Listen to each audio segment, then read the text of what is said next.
Welcome to the February 8th, 2023 meeting of the Town of Southampton Conservation Board. In accordance with the Town Board's adoption of Local Law Number 14 of 2022, the Board's meetings are now being held both in person here at Town Hall and via video conference through Zoom webinar. The link to participate in this meeting via video conference can be found on the town's website at the Town Clerk's Agendas and Meetings portal. If you do not wish to join the live meeting, you can still watch the live stream video, and you can also submit written comments for the public record through the town website. The Zoom webinar is being moderated by CTV. If you are attending this meeting via Zoom and you wish to speak during the meeting, then please type in the chat box that you would like to speak and which application you are here for. So then our CTV moderator can let you in at the appropriate time. As a reminder to all applicants, agents, and members of the public who wish to speak at the meeting, please state your name and hamlet of residence for the record. Thank you.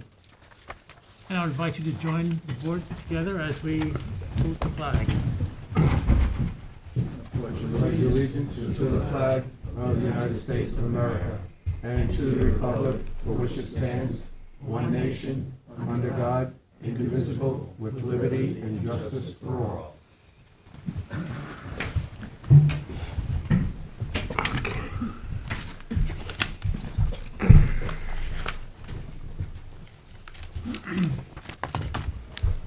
I'm going to take the public hearings out of order for a very practical reason. A 022093, Andrea Lusso and Maria Stoyanova. The reason is that this public hearing was misnoticed. We do not have authority to open it. In case anybody's here for that, you don't need to stay because we're not going to talk about that tonight. The other public hearing that's on the agenda is A 02109451 MPL LLC. This was opened. We have authority to listen to this. And is the agent here for this application? I'm the attorney for the application. Okay. And we have architect engineer as well. Okay. You may present your application. First, I'll ask you, are you handing out anything new so I don't hand out the wrong stuff? No, not anything, no. Okay. Everything we submitted today. That's February.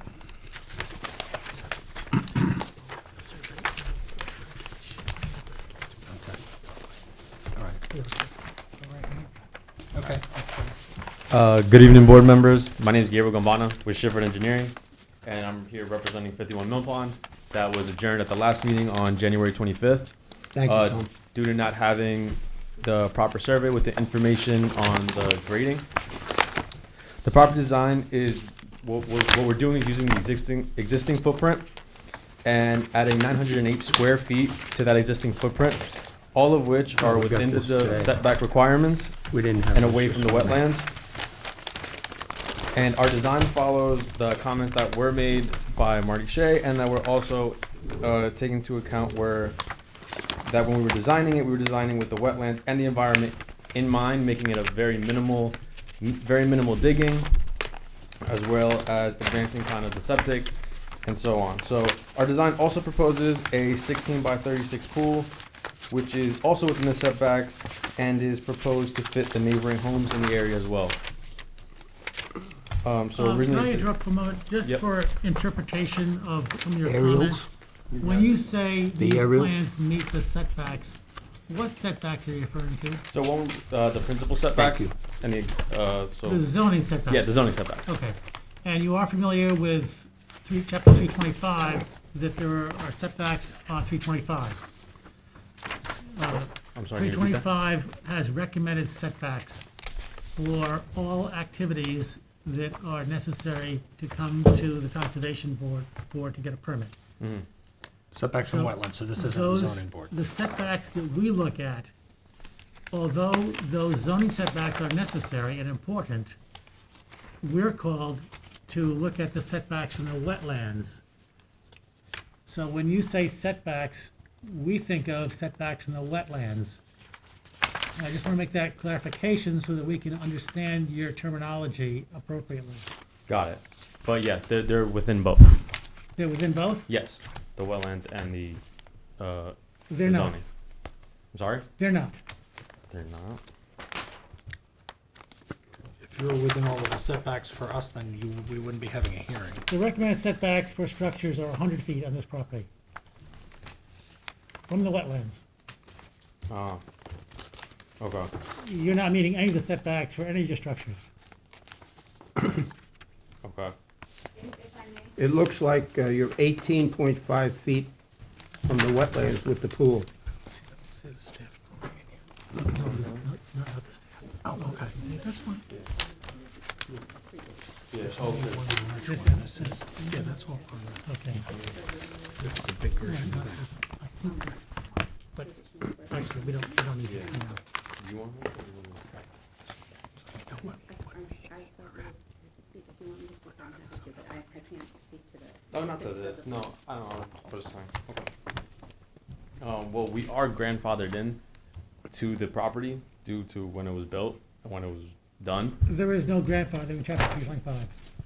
The existing, there's an existing, If you're We- gonna we speak, need come to to the hear microphone, identify yourself, please. my name is Karen Valley, I'm the attorney for 51 MPL, which is the owner of the property. Mhm. So there's a pre-existing residence, one-story structure on this lot that predates the wetland regulations that you're citing. And what is being proposed is to stay within that existing footprint, build up one story, which under the code that you're referring to is a right as long as the foundation can support it. And so the only issue, I believe, is the addition on the north side that is away from the wetlands, the modest enlargement to the existing footprint, and the placement of the pool. There are other factors. I didn't want to interrupt your presentation, but I just want to get clarifications with the board could understand what you're saying in the same way you expect us to understand it. So I wanted to bring out that difference so that we all understand what you're saying. Yeah, I appreciate that, and Yeah. I think, are we all clear? Yeah. Okay. No, that's okay.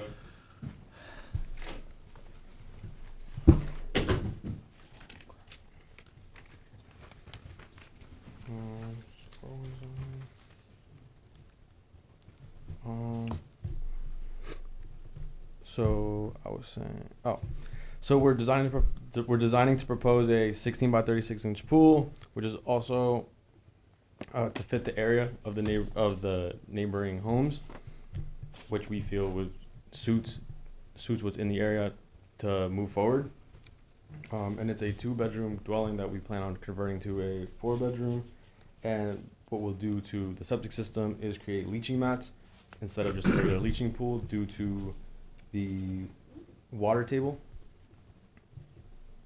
And yeah, and that'll conclude. Thank you. Would you like to say anything? Sure. Thank you, sorry. I just want to make one more correction. It's a 3-bedroom residence with 1.5 bathroom. Okay. That's the Did pre-existing. you get her name? I didn't get it.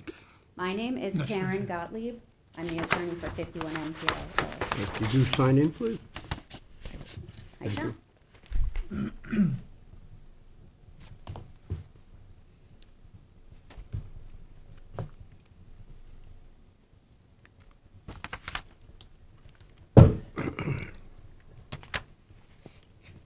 Thank you. I just wanted to add that the proposed application is in line with what has been approved in the neighborhood for the neighboring properties, and it is what is reasonable to expect for a property in the area. A number of the homes on Mill Pond Lane have pools in either the front or the side yard.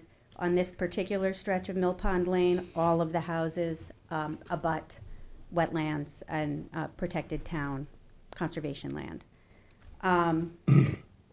We understand and are aware of the inland wetlands in the area.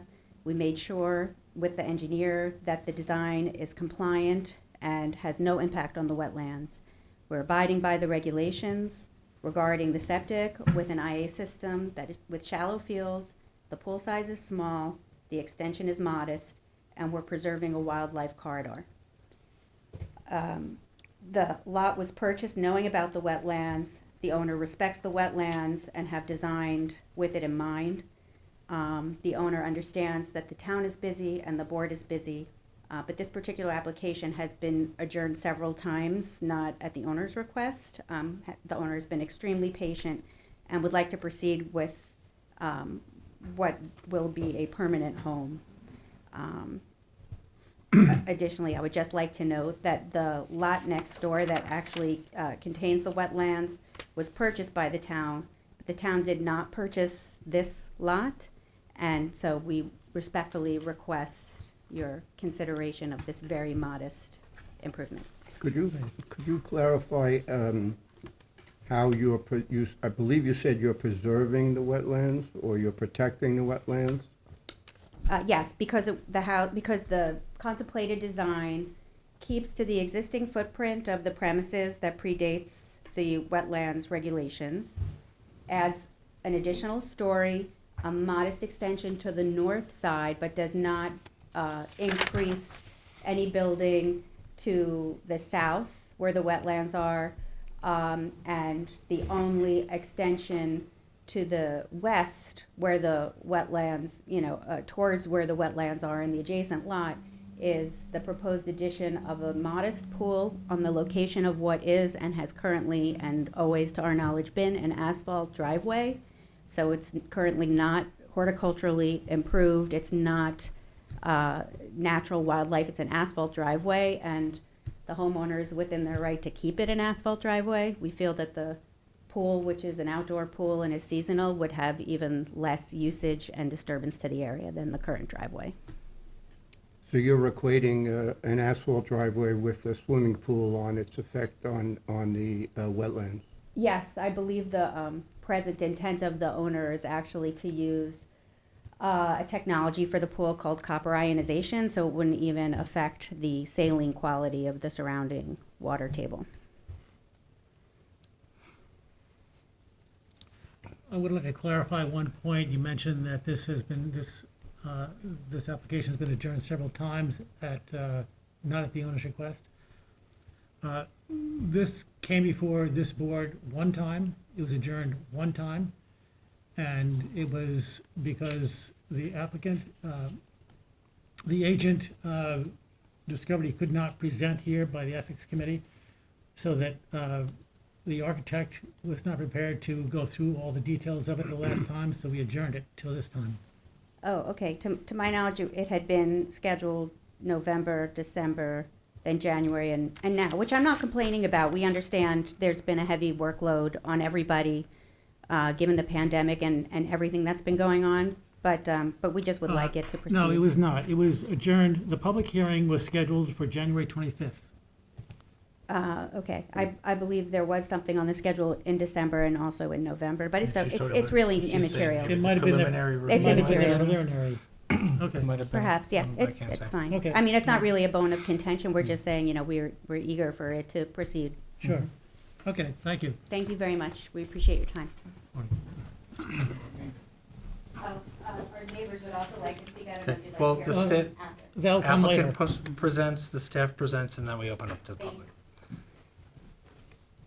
Good evening, I'm Marty Shea, Chief Environmental Analyst for the town. As was indicated, the lot that is before you is situated within a very environmentally fragile area. The property abuts freshwater wetlands that have been preserved by the town and the Southampton trustees. If you were to go into these wetlands, you'd see that it's an area of extraordinary biodiversity in terms of native flora and fauna. The wetlands also hydrologically connected to Mill Pond. As this board knows, Mill Pond is plagued with water quality impairment issues So these wetlands are also critical with regards to cleansing and filtering contaminants from groundwater from groundwaters that enter the pond. There is a preliminary advisory report on file dated November 18, 2022. This, as indicated by the aerial photograph, this is a very constrained lot. It is developed property. So it's subject to minimum wetland construction setbacks of 100 feet and minimum natural buffering setbacks of 75 feet. This is an application where little, if no, wetland impact mitigation is being offered. If you look at the current survey that's before you, as was touched upon, the applicant is seeking to build a pool immediately proximate to the wetlands that would be located only 18.5 feet from the closest wetland boundary. The residence itself, where the northerly addition, the residence itself is located about 18 feet from the wetlands as well, and the northerly two-story addition is located only 36 feet from wetlands. The planned improvements for this property would result in significant land disturbance, as indicated by the survey. Construction of the pool and installation of the new sanitary system would necessitate import of fill and significant grade modifications. There is little, if any, little, if any, wetland impact mitigation that is being offered for this property. In my advisory report, I had provided recommendations to the applicant, and also I impressed upon the applicant that this application falls far shy of the required wetland permit issuance standards as set forth in section 325-9D. In order to make the project plans more compatible with wetlands protection as required by the code, the applicant needs to look at practicable alternatives, and those alternatives can include scaling back the extent of construction, maximizing building setbacks, and maximizing naturally vegetated buffers. The applicant is offering no buffers at this time. A prior site plan had shown a 25-foot buffer. However, that buffer crossed the planned pool and the residence. So there was no ability to actually create that naturally vegetated buffering area.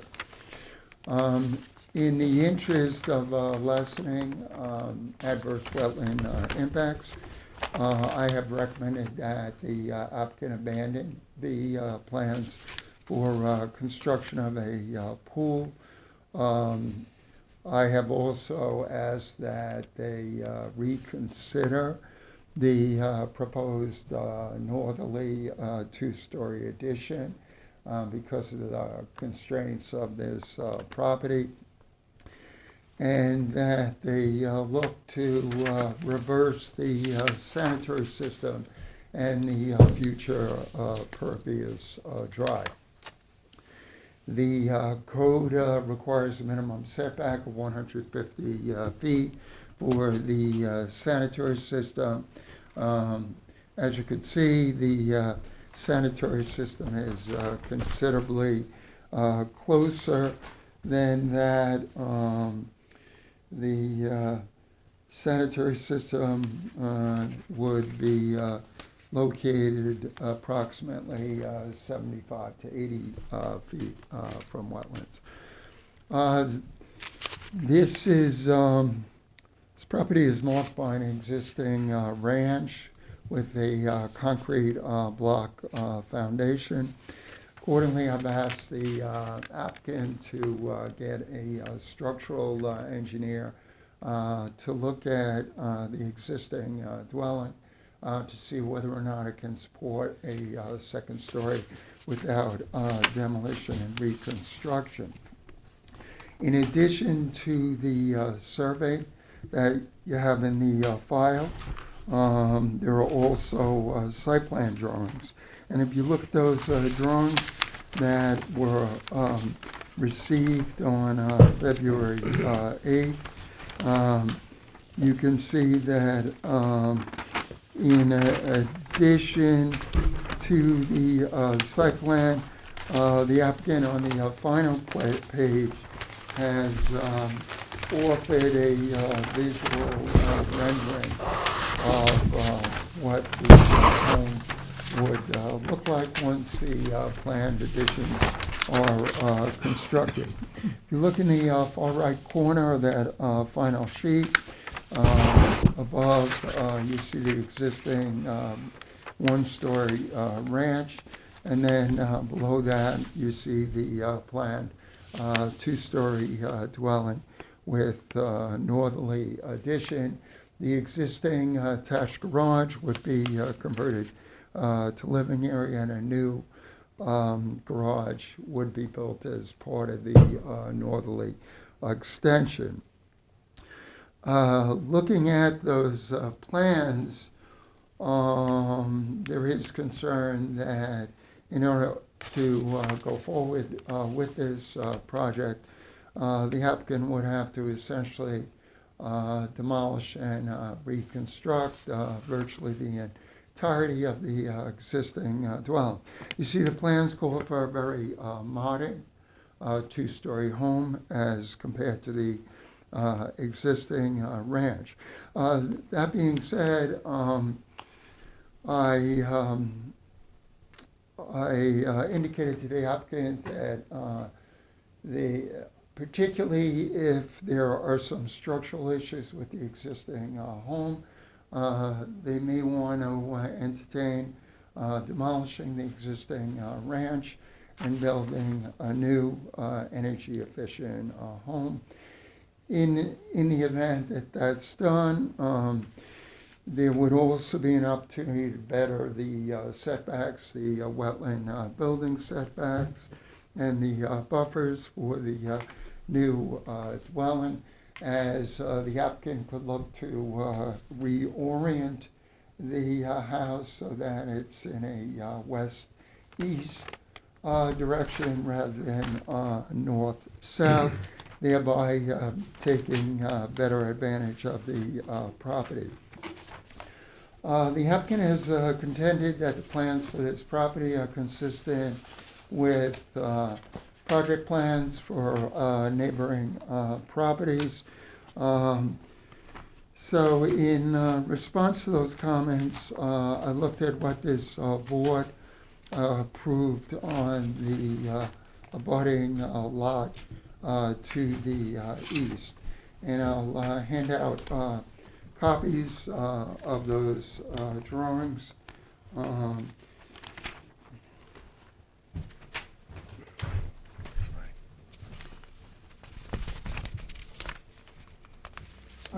What you'll see in looking at the approved survey for the neighboring lot, the board did allow for construction of a Thank you. new dwelling and installation of a swimming pool.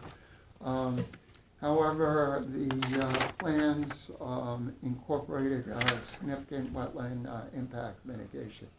In fact, the pool that was approved was located between 75 and 80 feet landward of wetlands, as compared to the 18.5 feet that is being proposed as a pool setback on this property. You'll also note that a considerable portion of the property was covenanted as a wetland preservation area and naturally vegetated wetland, non-disturbance, non-fertilization buffer. In fact, the setbacks from the wetlands are significantly greater. So I would offer that what was approved on the budding lot to the east is radically different than what is being proposed on this constrained lot. While we are looking at a pre-existing non-conforming residence as offered by the chairman, there is no grandfathering under the wetlands law. So when an application like this comes in, there is no automatic granting of a setback relief for a second-story addition or a ground floor addition to that house. The applicant is required to undertake a practicable alternatives analysis in the interest of seeing whether or not the project plans can be changed to lessen the potential for adverse wetland impacts. In the event that the applicant seeks to retain the existing home and finds that based upon an analysis by a structural engineer that the second story can be built without demolition and reconstruction of the first floor, I would support the second floor addition. I would support the upgrade of the sanitary system, but I can't support the construction of the pool, nor can I support the building of the northerly addition because of the significantly lesser wetland building setbacks that are being sought. Even in the event that the board gives consideration to building of a two-story northerly addition on the south, I think it's critical that we reverse the proposed pervious drive and the sanitary system. The septic tank for the IA can go under the drive. The position of the new garage would have to be shifted. And then we would need to dedicate the majority of the land around the periphery of the house to establishment of a naturally vegetated buffer, and any permit would also need to be conditioned upon requiring native landscaping for any disturbed ground. Landward of that required covenanted buffer, including the land area, including, among others, the land area atop the septic system. So this is an application which needs a lot of additional work in terms of looking at other design options for the property. The applicant needs to integrate a covenanted, naturally vegetated buffer into the development plans, and they need to look to do everything they can to minimize the increase in non-conforming construction at this site. One of the reasons it's taken a long time for this application to come before the board was because my office saw it as essential that we have a survey showing the proposed improvements. We expressed the need for that survey to the applicant's agent, but we did not receive that necessary survey in terms of today. The applicant should recognize that in order for this board to issue a wetlands permit, there are certain standards that need to be met that are set forth in section 325-9D. I would recommend that the applicant look for an adjournment tonight, take the time to look at those standards. And one of the things the applicant is going to find is that when you have a non-conforming piece of property, you need to do everything possible to minimize any increase in wetland nonconformity. You need to maximize construction setbacks. You need to respect the existing grades as much as possible. And you need to maximize the establishment of naturally vegetated buffers. The coverage that is being proposed for this property is excessive. It would result in significant impacts, notwithstanding the applicant's willingness to build a non-chlorinated pool. The construction alone will impact bordering wetlands.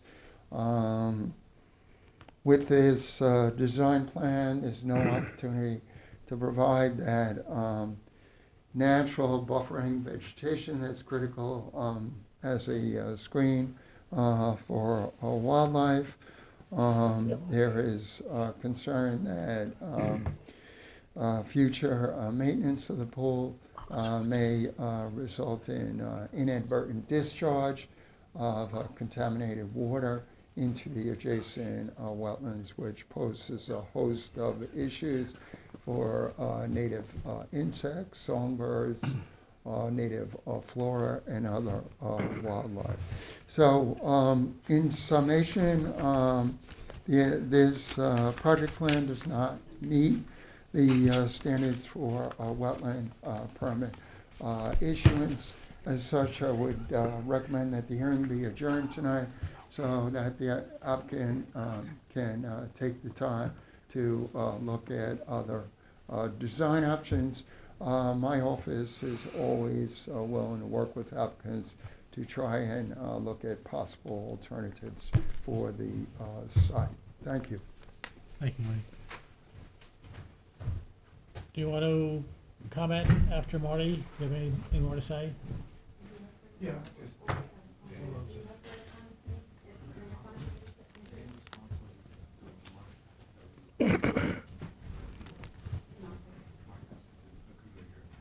I want to make a few comments, and then my neighbor wants to speak, and then we'll.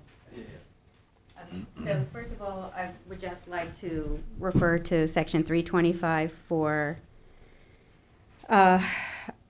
applicability and control of provisions. Chapter shall apply to all regulated lands within the town of Southampton except for the following. B, this chapter shall apply to all regulated activities within the town of Southampton except for the following. That's where you will find the reference to that construction of a second-story addition to an existing residence, which was built prior to August 13th, 1993, which this residence was, provided that such residence is equipped with a septic system that meets current Suffolk County Department of Health Services standards, which it does, and does not require the demolition and rebuilding of the residence to support a second story which it does not. We do have a structural engineer's opinion on that, contrary to what Mr. Shea has said. Is that part of the record? You submitted that to us already? I believe that Shaffer Engineering has ascertained that. Can you confirm that? Yes, So this is part of, we already have the it should be. engineer's report? Yes, if it's not, please let us Okay. know and we'll supply it. I'll go look through it.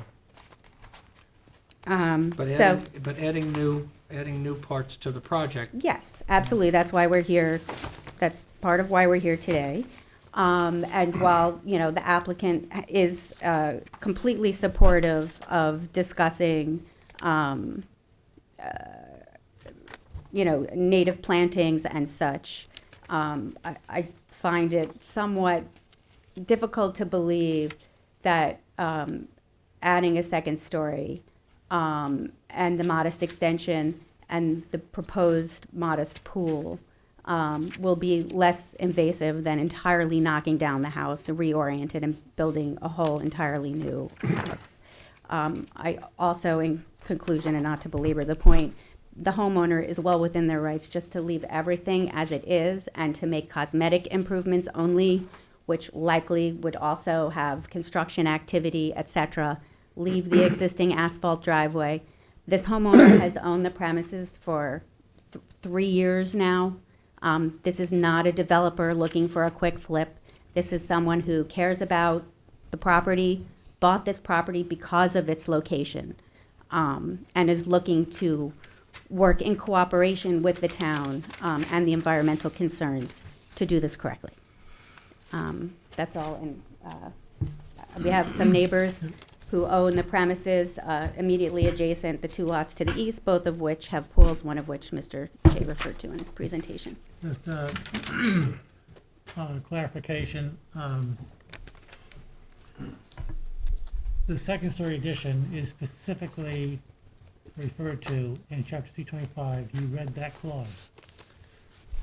And you can build a second-story addition. That's an as-of-right. But the addition of a swimming pool, an IA system, and other additions for the property and driveway are all outside of those as-of-right things. And we're Understood. required to look at alternatives.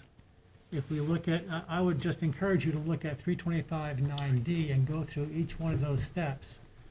We are required to look at all these things.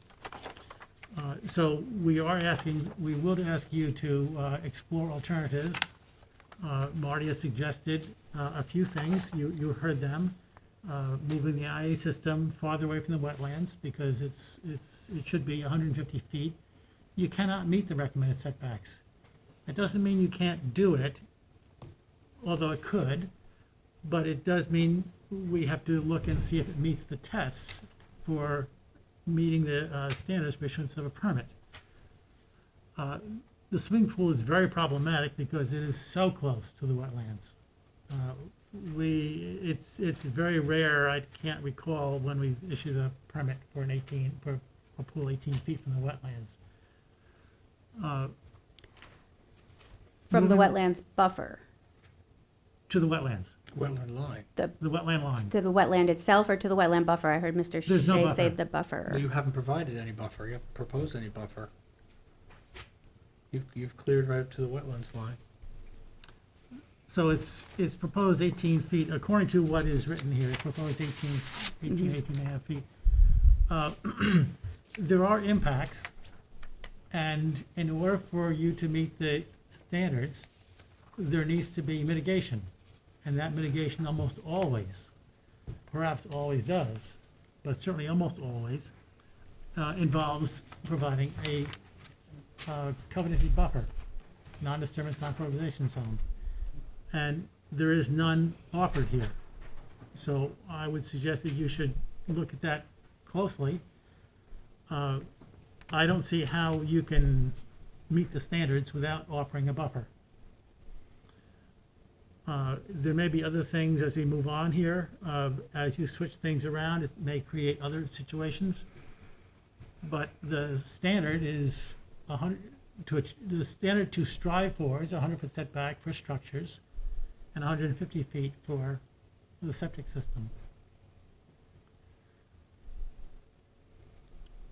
Go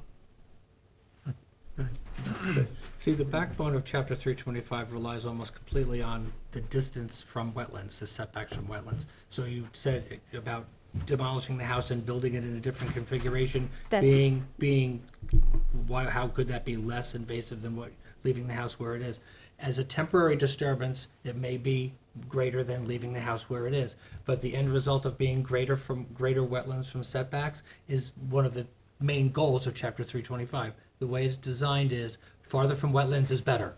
So the larger, the farther the wetland setback, the better the project is perceived to be at its face, all other things being considered. But that's why we would offer, considering a building that's farther away, even if it means demolishing the house that's there, because farther from wetlands is better than closer to wetlands. So that's just the basis of chapter 325 and just in the way that it's designed. Sorry, Marty. Okay, thank you. I'm Roy Shea, Chief Environmental Analyst for the town. Just to provide some clarity for the record. August of last year, we did receive a letter indicating that the existing one-story dwelling can support the addition of a second story, and that the necessary reinforcement required to the structure and foundation will not involve a complete demolition and reconstruction. However, that letter was from the architect, Mark Schifford. It was not from a structural engineer. Our policy is to ask for a letter that attests to the structural engineering integrity from an engineer. One of the reasons I raise this question again is if you look at the visual rendering again on the site plan, it looks to me that the applicant is envisioning building a very modern style home. And just looking at that rendering, it would appear that it could very well necessitate demolishing the majority of the existing ranch. One of the ways to flesh out the details and to ensure that demolition and reconstruction is not necessary is for the applicant to come forward with floor plans showing us which exterior walls will be retained, which exterior walls need to be amended. The plan would also show how the second floor is supported. And then we have an actual plan that shows us what's involved in putting a second story on this home. While the applicant, of course, is not required to come forward with a plan for demolition and reconstruction, again, one of the reasons that I suggested that the applicant might want to look at that option is it would appear, looking at the lot and looking at the adjacent lot, that if the applicant built a new home that was better aligned with the recently built home on the lot to the east, they not only would significantly increase the wetland setbacks and would likely be able to make the case that they're maximizing setbacks, but there would also appear to be opportunity to build a deck, a patio, maybe a hot tub, maybe even a small pool at the east end of the lot. So I understand that the applicant is not required to build a new home, but I offered that because my goal is not only to find a way to provide sufficient protection for the on-site wetlands, but to try and be creative in meeting the goals of the applicant in terms of the extent of living area that they're looking at, seeing if there's a way to get accessory amenities such as a deck, a patio, a hot tub, a small pool, and the current plan, while it proposes those things, it just doesn't meet the standards for wetland permit issuance. So at the very least, if the applicant wants to stick with that current footprint, the plans for the pool need to be abandoned. We need to look at shifting that IAOWTS to the northeast corner of the property. See if we can reverse the driveway that would likely require some scaling back of that north wing. Another thing that can be helpful to us, and I'm not sure that the applicant provided, is to provide a floor plan for the both the existing one-story house, the proposed second floor, and the planned addition. So we can look at whether or not there's any opportunity to scale back the extent of construction or reconfigure the home in a way that it yet largely achieves the goals and desires of the applicant.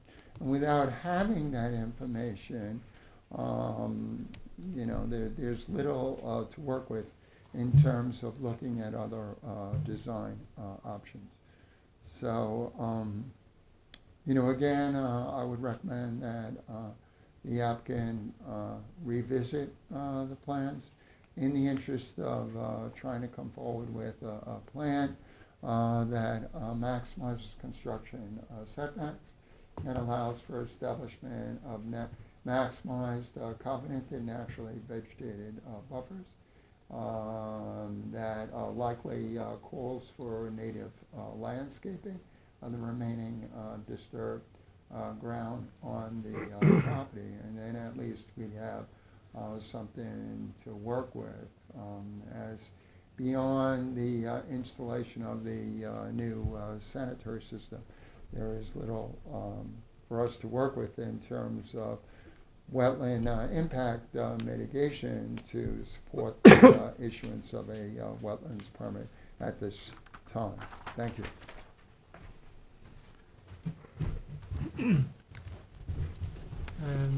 Did you want to say, you're the architect, right?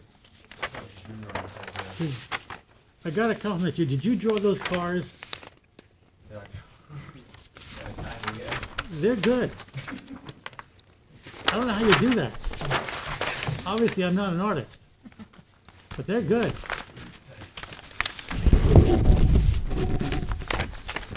Do you have anything more to present? Well, you have to be in front of a mic if you're going to speak, okay?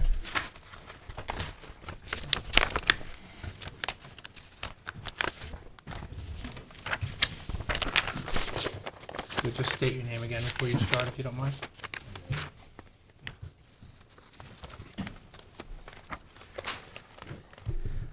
Gabriel Gombana.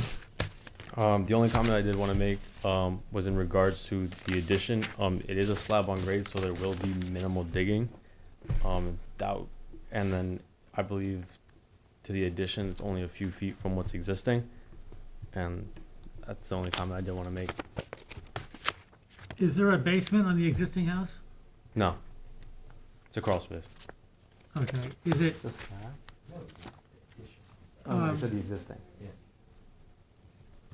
what's the depth to groundwater? It's usually here somewhere. Here we Well, it go. was on the survey, 4.5 feet or so. So it's two, Yeah. well, it's Well, like a test hole, that's where the, one test hole where the pool is. 4.7 feet to water, And with a 5.4. 5.4, okay, so. That's where the pool yeah, is anyway. Forget about a basement.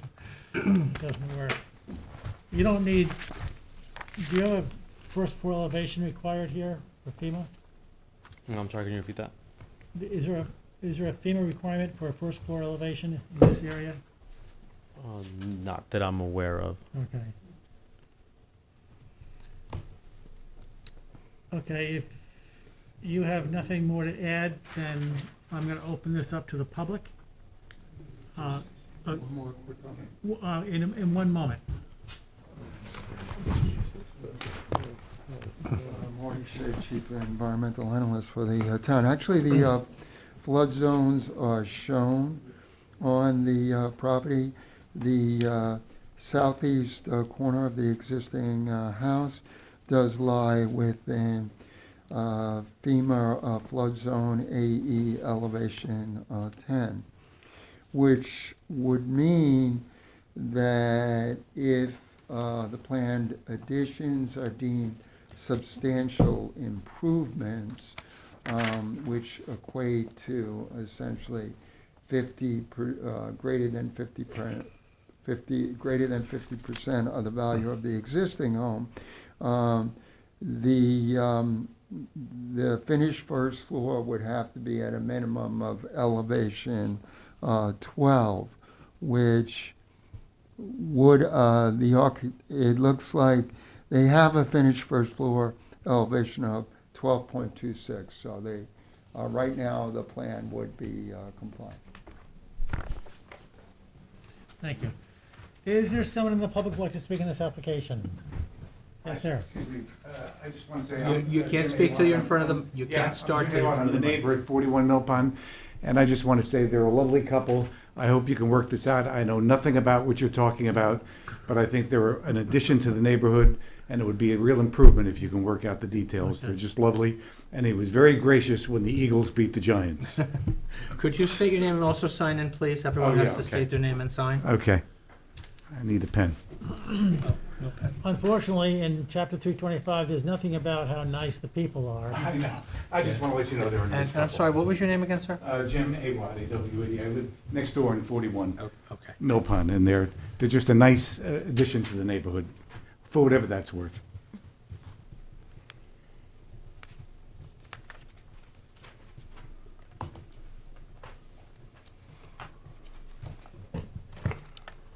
Would someone else like to speak on this application?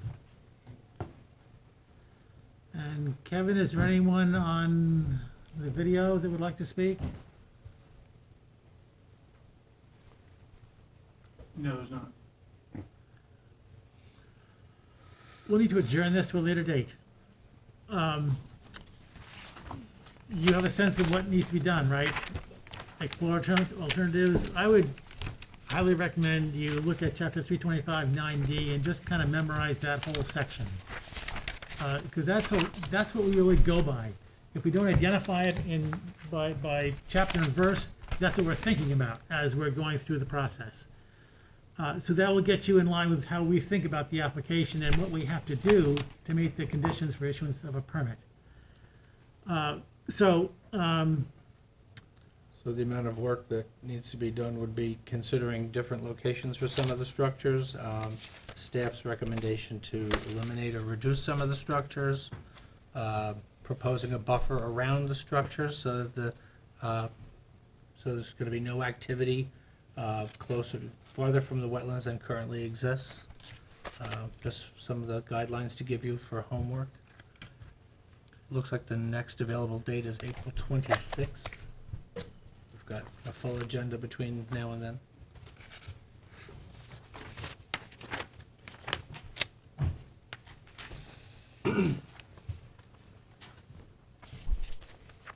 Yes, we would like to adjourn for the next meeting that's available. April 26th. Yep. Make yourself available to staff to go over what your thoughts and their thoughts might jive before everybody's doing their own thing and finding out they're still not, agreeing.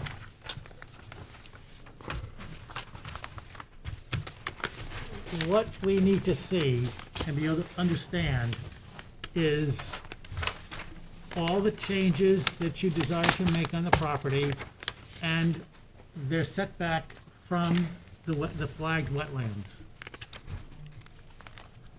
At the last meeting, you said you would have a survey for this meeting. We don't have that. We do have a survey? February 8th, that was this. Oh, okay. That was all this. Oh, that's the, okay, This is the good. new one, February 8th. Came in today, this afternoon. Okay. So we do need those measurements for the setbacks because that's what the law references all the time. Got it.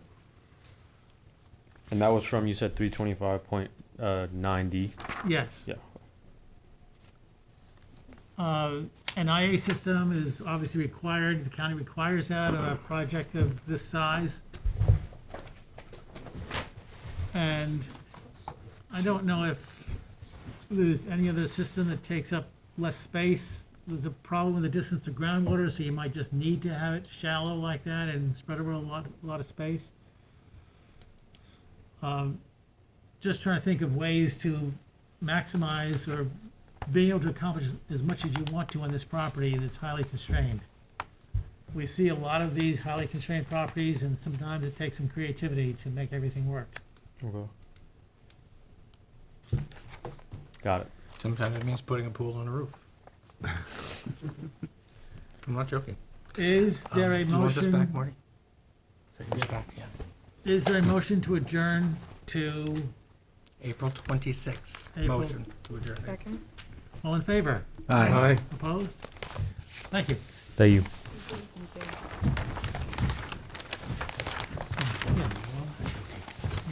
Uh, We can do that. Ann picked that up. The teacher, she does that. No, we're going to now.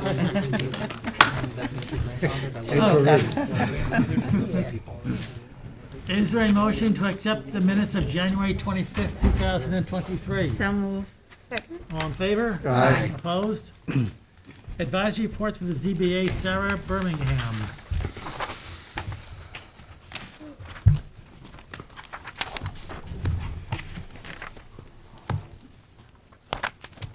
Marty Shea, Chief Environmental Analyst for the town. This variance application relates to an existing residentially developed property at Inlet Road West in the hamlet of Shancock Hills. There are several brief comments which were offered. The first indicates that the property is within the jurisdiction of town and state regulated tidal wetlands.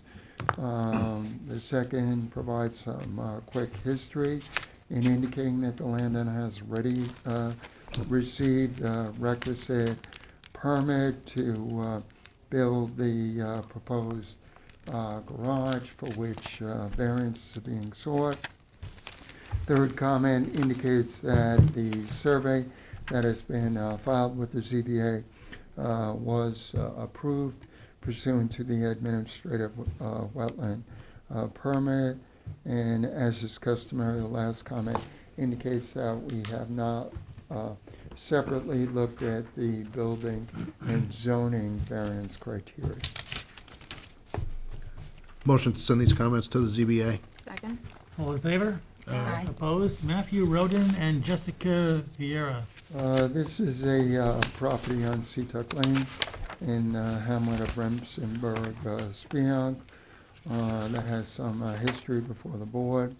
The property fronts on Mauritius Bay. It is within the jurisdiction of town regulated tidal wetlands. Second comment indicates that this board had granted conditional approval on May 25, 2022 to allow for demolition and reconstruction of the pool, as well as to build various residential additions and a pool deck. Third comment indicates that the survey that has been submitted to the zoning board has been conditionally approved by this board. And the last comment indicates that we have not looked at the separate building and zoning variance criteria. Move to send these comments to the ZBA. Second? All in favor? Aye. Opposed? The administrative wetland permits are in your packets. Resolution to reschedule public hearing. This is the one that we did not open earlier. A 022093, Andrea Olesso and Maria Stoyanova. Is there a motion to schedule this, reschedule this to April 26th? So moved. Second?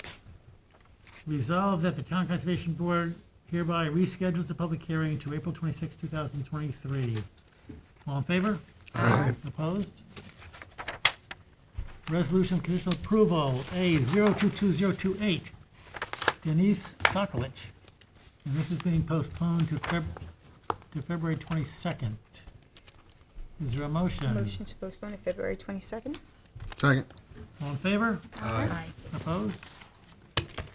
A 022057, Steve Lesser and Melissa Lesser. Any discussion? Move to issue? Second? Resolved that a conditional wetland permit approval be granted to Steve Lesser and Melissa Lesser for the proposed project upon the terms and conditions set forth therein. All in favor? Aye. Opposed? A 022060, Ricky Golden, Gretchen Monahan, and Stephen Ronson. There's a name, Any discussion? Gretchen. Move to issue? Second? Resolved that a conditional wetland permit approval be granted to Ricky Golden, Gretchen Monahan, and Stephen Ronson for the proposed project by the terms and conditions set forth therein. All in favor? Aye. Opposed? A 022062, Vincent Toomey and Joanna Hawkins. Any discussion? Move to issue? Second. Resolved that a conditional wetland permit approval be granted to Vincent Toomey and Joanna Hawkins for the proposed project upon the terms and conditions set forth therein. All in favor? Aye. Opposed?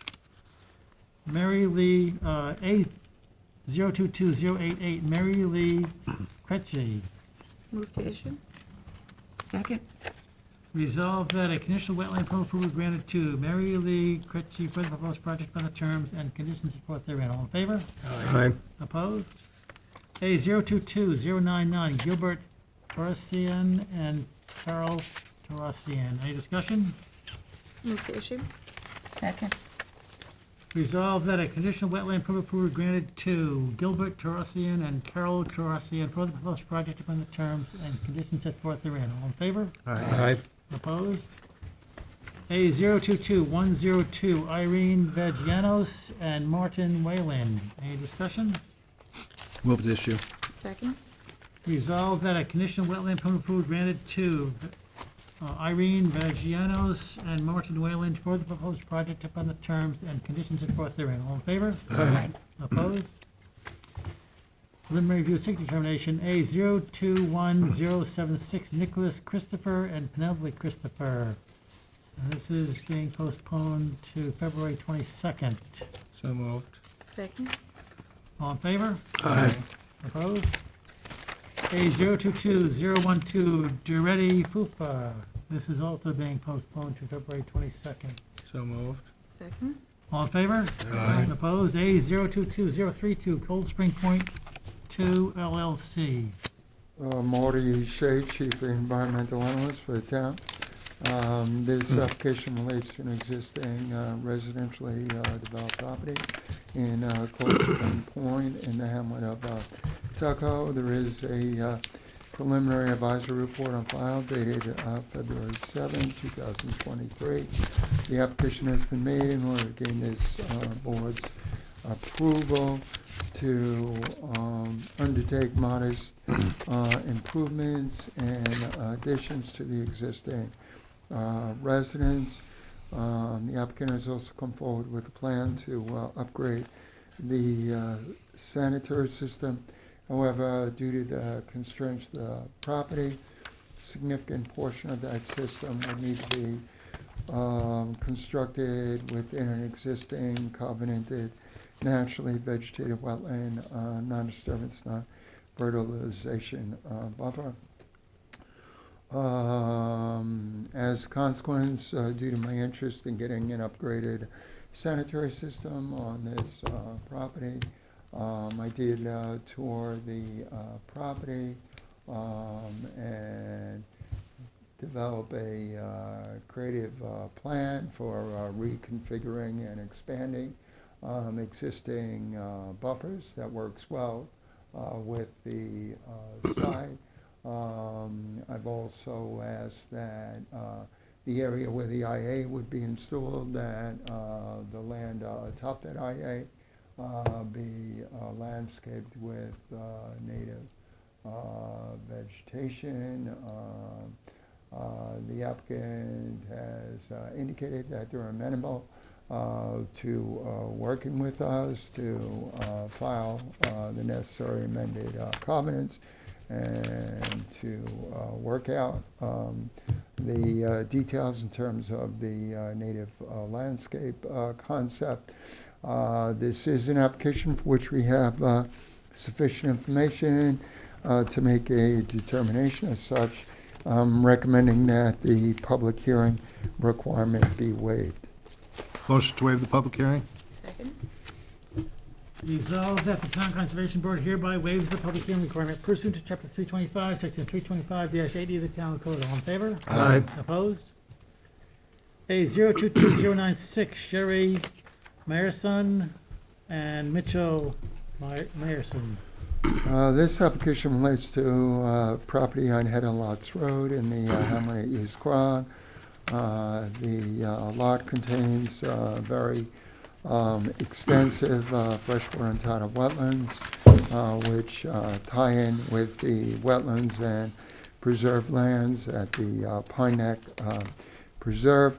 The application has been made in order to replace the existing pool and brick patio area with a new pool, elevated terrace area, various other amenities such as outdoor kitchens and sinks. There is an existing covenanted buffer on this property extending 50 feet landward of the wetland boundary. However, as a considerable portion of that buffer is being maintained as lawn, the applicant needs to come forward with a reclamation and native revegetation plan for that area. There are also existing fence lines that would need to be relocated further landward. Majority of this of the accessory improvements that the applicant has in mind would occur within existing structural footprints at fairly good setbacks. So long as the existing covenanted buffer is restored, that would offer sufficient mitigation to offset the impacts of this project. They have a at-grade wood walk that runs for a considerable distance in order to access the dock. Well, that walk runs through wetlands. The area is flooded a lot. Last time I stopped at the property, that area was virtually entirely underwater. So I've asked that the applicant take up that slotted wood walk and construct a light penetrable decked catwalk, which the applicant has agreed to do.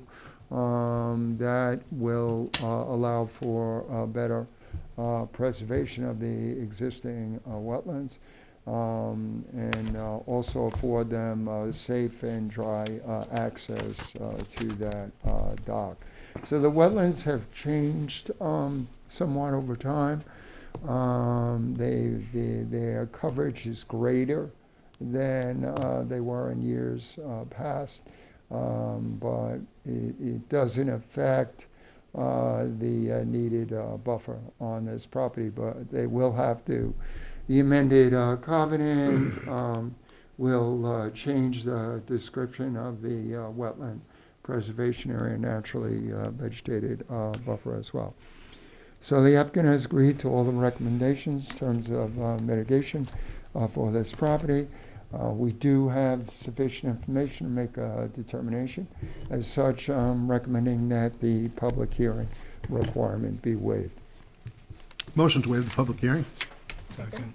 Resolved that the Town Conservation Board hereby waives the public hearing requirement pursuant to Chapter 325, Section 325-80 of the Town Code. All in favor? Aye. Opposed?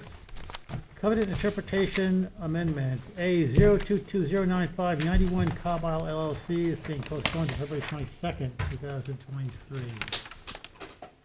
Motion to postpone to February 22nd. Second. All in favor? Aye. Opposed? Next meeting is 2 weeks, February 22nd.